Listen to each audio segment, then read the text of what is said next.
وهالمرة سفرتنا بكورنيش ابو نواس، بس ان شاء الله ما ناسين شي. هالمرة ما ناسي المي ومكثر همين.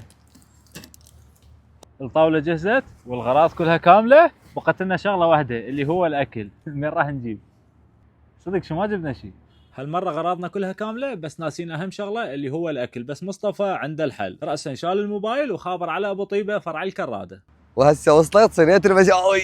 وهذا كان هو الحل المناسب. طلبنا صينية مشاوي وخلصنا من الدخان وداخة الراس. وهاي الصينية اللي طلبناها بيها الأجنحة الزينة وتكة الدجاج والعرايس. أجواء الكورنيش كلش حلوة ما شاء الله، والحلاها بعد هاي المشاوي الطيبة والعرايس. وأكثر شي حبيته أنا بهاي الصينية الأجنحة، الحموضة مالتها تخبل والحجم مالتها رهيب. وهاي البزونة اليوم كلش محظوظة، شبعناها تكة دجاج وأجنحة. وصفاوي البطل حيل عجبته المشاوي، وما شاء الله ما خلى ولا جناح بالصينية. ألف عافية. وبعد هذا الغداء الرهيب لازم شاي عراقي على الفحم. شو يسوي؟ يعدل الراس ويحل القعده. وسوينا الشاي يم الاخ ابو محمد، وقعدنا شربنا شاي وارتاحينا بهذا الجو اللطيف، وسهمكم العافيه.